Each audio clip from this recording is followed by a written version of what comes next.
Oke, pada kesempatan kali ini kita akan membahas tentang algoritma RSA ya. Jadi kita mulai dulu dari pengertian RSA itu apa. Jadi RSA itu adalah singkatan dari Reverse Samir Anderlin ya, atau sebuah algoritma kriptografi kunci publik yang digunakan untuk enkripsi dan juga dekripsi. Kemudian algoritma ini menggunakan dua kunci ya. Yang pertama kunci publik untuk mengenkripsi data dan kunci pribadi atau private key untuk mendekripsi data. Nah, RSA ini sangat penting ya dalam keamanan digital, terutama untuk komunikasi aman melalui internet. Nah, nanti mungkin untuk penjelasannya bisa dibaca-baca sendiri ya. Oke, kali ini kita akan mencoba melakukan implementasi algoritma RSA di fitur enkripsi nilai ya. Ini kan ada data nilai siswa, siswanya namanya Saripudin. Nah, di sini ada nilai Penjaskes, kemudian nilai IPA. Nah, di sini ada nilai ITS sama UAS. Seperti itu. Oke, langsung aja mungkin kita bisa cari jurnal ya yang berkaitan tentang RSA ya. Mungkin judulnya seperti ini, implementasi algoritma RSA. Coba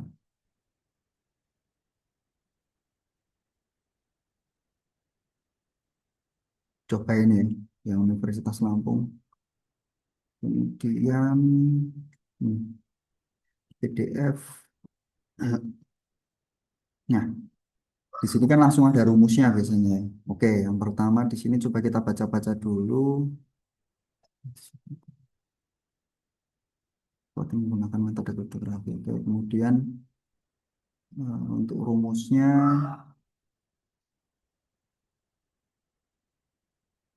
ini ya, langsung ke tahapan perhitungan. Oke, berarti di sini kita perlu sebuah helper ya, karena kan mau kita bikin di sebuah helper. Oke, yang pertama kita buka dulu di bagian config, kemudian di config di sini kita pakai CI3, kemudian autoloading, sorry, autoload, kemudian di bagian helpers, Ctrl F, helpers, di sini kita tambahkan sebuah helper ya, namanya mungkin aplikasi underscore helper. Coba kita save, kita refresh. Oke, berarti kita disuruh bikin file baru namanya aplikasi helper. Nah, untuk helper itu tempatnya di sini. View, sorry, application, helper, klik kanan new file, nama filenya aplikasi underscore helper, kita save. Kemudian di sini kita bikin sebuah base contentnya ya. Oke, itu langsung kita mulai.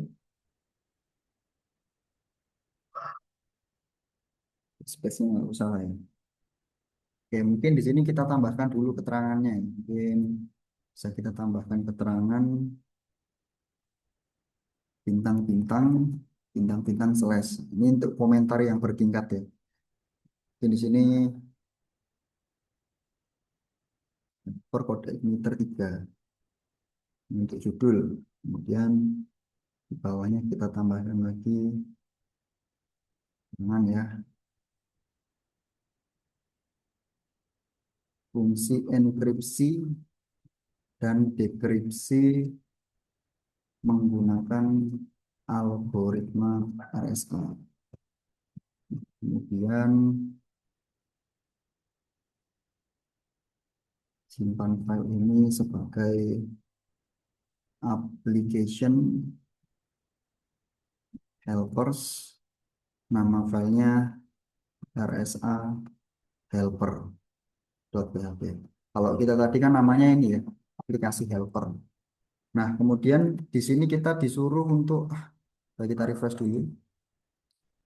Di sini kita disuruh untuk membuat sebuah private key dan juga key tadi public key ya. Berarti di sini kita definisikan dulu konstanta untuk nilai P, ini private key atau public key tadi ya, dan key untuk bilangan prima. Bilangan prima. Nah, kemudian di sini kita define kan, kalau PHP itu dia pakainya ini ya, define, defined, define. Nah, di sini nama define-nya mungkin ini aja, RSA underscore P, kemudian nilainya, nah ini kan harus bilangan prima ya, bukan bilangan prima pertama ya, 61 kalau nggak salah. Kemudian key-nya, nilai key-nya itu 53. Kalau di sini berapa ya?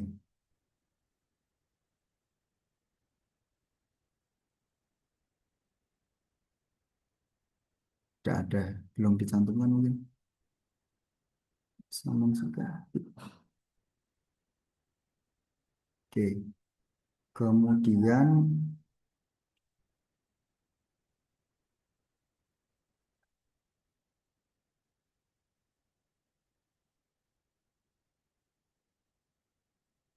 atau coba kita cari referensi lain ya, algoritma RSA gitu.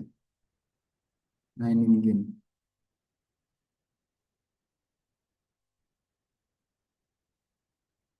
Oke, P dan Q kita sudah punya ya, yang terima rahasia. Kemudian di sini kita kalikan ya. Oke, sekarang berarti kalkulasikan,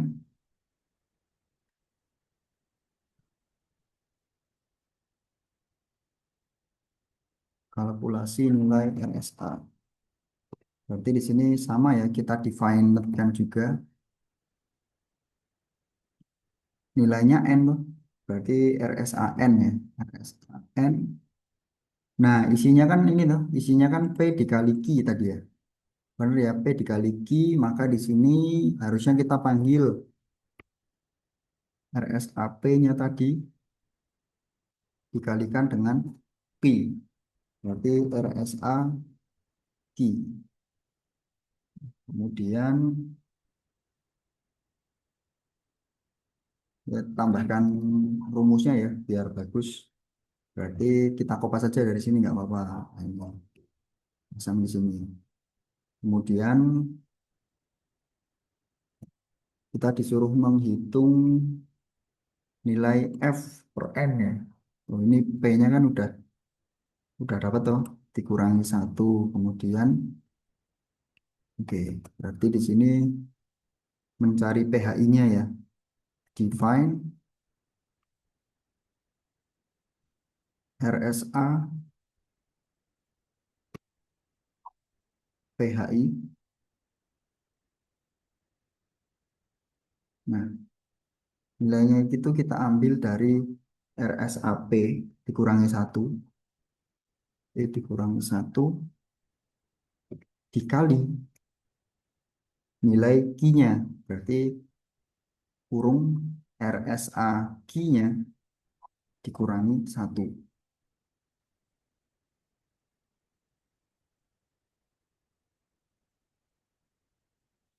Oke, ini kita copy lagi ini. Pasang di sini. Biar rata kita tap ya. Nah, gini. Kemudian kita disuruh mencari nilai E, tapi kan E itu kan eksponen kubik ya. Artinya itu dia tidak rahasia gitu. Adalah langsung aja berarti. Berarti define RSAE, kemudian nilainya tidak rahasia, mungkin kita pakai 17. Tap lagi, pasang di sini. Nah, kemudian kita disuruh mencari nilai D ya. Ini untuk kunci dekripsi. Berarti define RSAD, RSAD nilainya di sini berapa ya?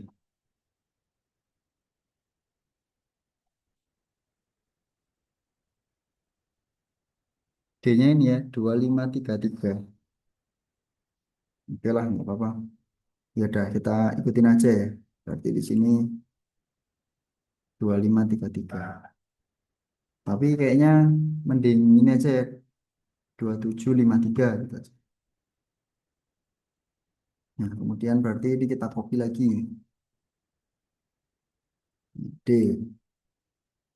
Di situ nanti ada message-nya ya, atau line tag-nya. D. Kunci dekripsi. Nah, oke. Kita ke perhitungannya ya.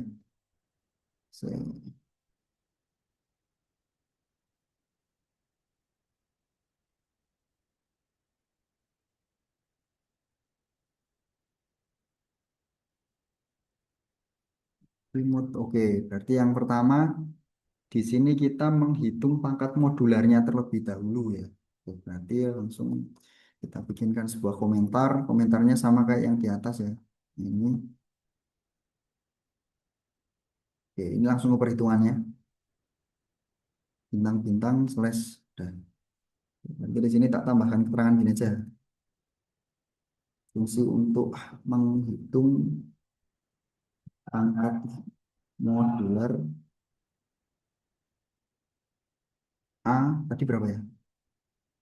Ini kan A, mod B, simbolnya itu shift 6 B, mod M, mod M. Kemudian di bawahnya berarti menggunakan metode square N multiply untuk efisiensi. Oke, berarti di sini langsung kita bikinkan fungsinya ya. If tidak ada fungsinya, ada itu eksis ya. Eksis tidak ada function apa? Jika tidak ada function yang namanya itu adalah mod O. Di sini langsung bikin sebuah function. Nama function tadi mod O.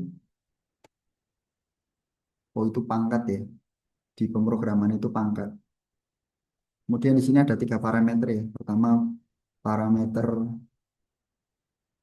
base, kemudian EXP-nya, EXP, kemudian ada nilai modulusnya, lar mod. Kemudian berarti kan diinputkan nilainya ya, oke. Berarti logikanya seperti ini. Jika mood sama dengan satu, jika variabel mood sama dengan satu, maka kembalikan nilai nol. Maka di sini return, tapi enggak, jangan pakai script yang ini, pakai ternary aja. Return nilainya nol, defaultkan nol. Tapi kalau semisal, berarti di sini kita defaultkan variabel result, nilainya defaultnya satu. Kemudian base-nya, variabel base nilainya base modulus mod. Berarti saya benar benar nggak ya?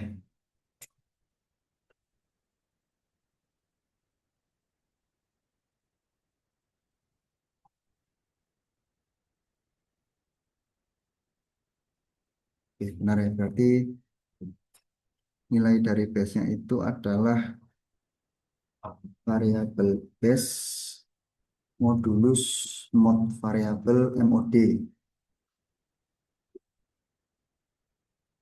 Kemudian diperulangkan karena datanya ada banyak. Berarti while jika variabel exp-nya, jika variabel exp lebih besar daripada nol, maka variabel exp-nya tadi, jika variabel exp modulus 2 yang hasil baginya itu sama dengan satu, maksudnya jika variabel xp sisa bagi hasilnya itu 2 dan sama dengan satu, maka di sini berarti variabel resultnya di sini berubah. Maka di sini variabel result ada ada perhitungan di sini, berarti variabel results dikali base-nya variabel base, kemudian dibagi dengan variabel moodnya. Maka di sini variabel exp hasilnya itu berarti harusnya lebih besar sama dengan, sorry, lebih besar dengan satu. Kemudian base-nya variabel base, di sini adalah hasil perhitungan dari variabel base dikalikan base-nya dia sendiri modulus mod. Berarti variabel base dikalikan dengan variabel base modulus variabel mod. Kemudian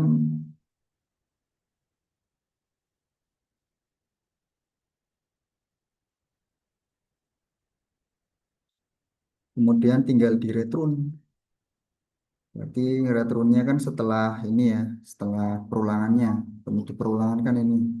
Kita return variabel A, variabel A. Sorry, bukan variabel result, variabel result. Nah, oke, ini baru satu function ya untuk menghitung persamaannya tadi.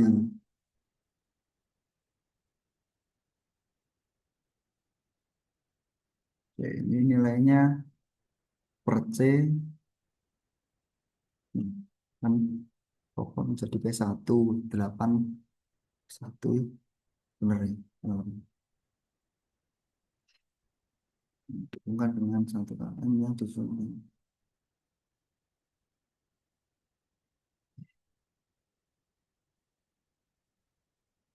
Ya, kita baca dulu ya. Ini. Kalau deskripsinya nanti kita nanti nggak pakai ASCII ya. Berarti hasil outputnya itu nanti angka.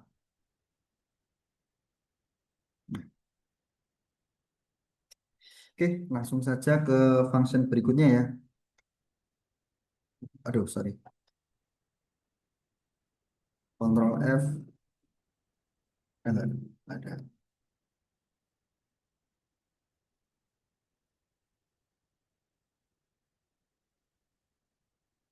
Oke, kemudian di sini kita cari GCD-nya.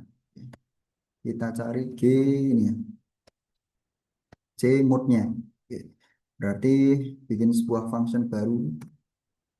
Oke, kita bikin sebuah function baru sama ya. Jadi jika if tidak function exist, function x exist, nama functionnya GCD. Jadi di sini kita bikin sebuah function baru. Namanya adalah GCD. Kemudian parameternya ada dua ya, yaitu parameter A dan juga bener ya dua ya, bener kok dua. Nggak usah tetapi. Jadi variabel parameter A dan parameter B. Kemudian isi dari function ini itu adalah perulangan. Di while jika variabel B kan nilainya nggak boleh sama tuh, maka di sini tidak sama dengan nol, maksudnya tidak sama dengan nol gitu ya. Kemudian mungkin ini untuk temporary-nya mungkin tak tampung dengan variabel temporary, kemudian isinya adalah variabel B, lalu kita proses temporary-nya. Variabel B isinya adalah data dari parameter A modulus dari variabel B. Kemudian variabel A nilainya adalah variabel temporary. Berarti yang direturn kan A ya, karena kan hasil dari temporary ini ditampung di sini. Maka di sini kita return variabel A. Atau biar nggak bingung, tak tambahkan komentar ya di sini. Fungsi untuk menghitung GCD. Mungkin kalau belum tahu GCD, kita bisa googling. Apakah yang dimaksud dengan BCD dalam RSA? Jadi artinya itu sebenarnya singkatan dari Greatest Common Divisor. Nggak apa lah, coba kita cari. C. Tadi udah ada ini ya. Bilangan terbesar yang dapat membagi kedua bilangan tanpa menyisakan sisa. Itu maksudnya GCD. Cuman kalau singkatannya itu ini. Aduh.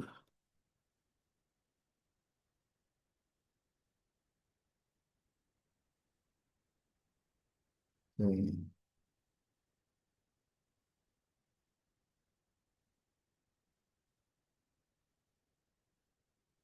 Ini ada yang bahasa Indonesia.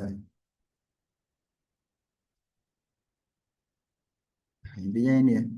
Bilangan terbesar yang dapat membagi kedua bilangan tanpa memisahkan sisa. Kalau bahasa Indonesianya itu greatest common divisor. Oke. Kemudian kita lihat lagi tadi artikelnya. Setelah menghitung GCD, kita disuruh menghitung mood inverse ya. Oke. Berarti di sini kita bikin sebuah function baru.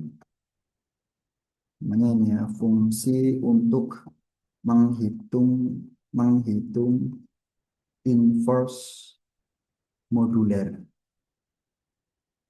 Jadi di sini if tidak eksis functionnya atau jika tidak ada eksis function, function eksis.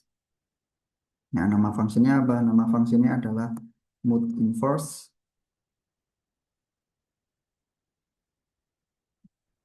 Maka di sini kita bikin sebuah function baru.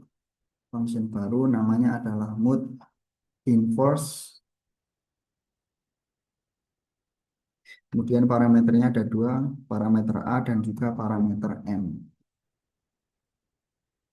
Kemudian jika function GCD-nya ya, oke kita panggil function GCD, berarti di sini kita panggil jika function GCD yang parameternya itu adalah A,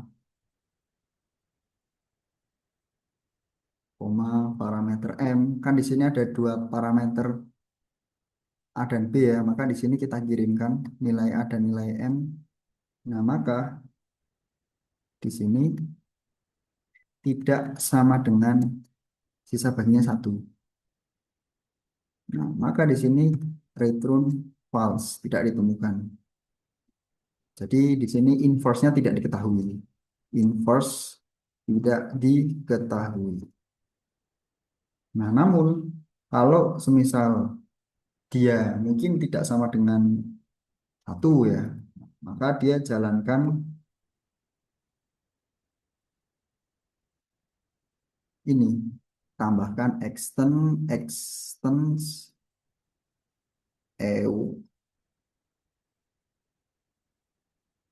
Euclidean algoritma.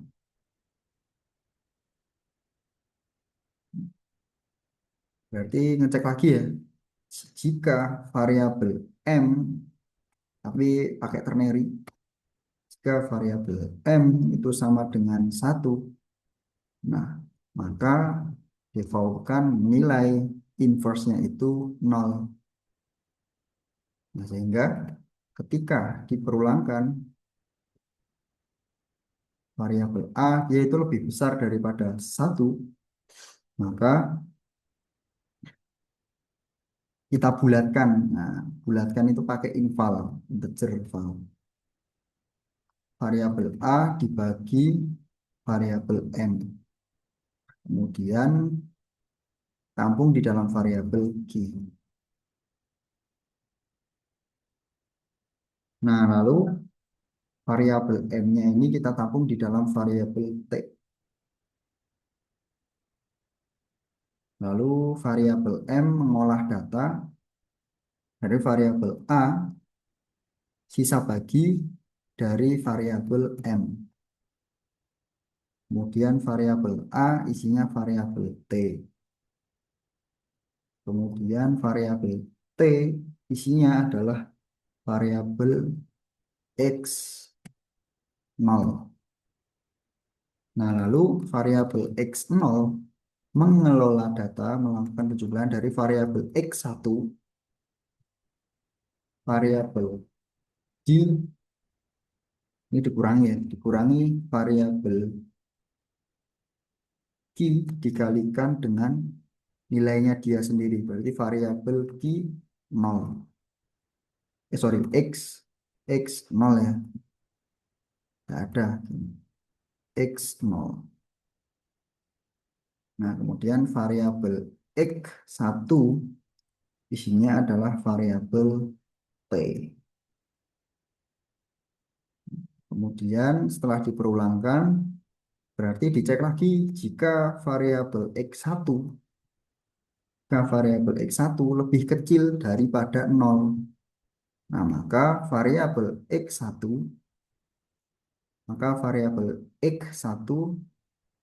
ditambah sama dengan M0-nya tadi. Jadi variabel M0. Ini nggak perlu kurung ya, kan di ternary. Kemudian tinggal di return. Return variabel XL.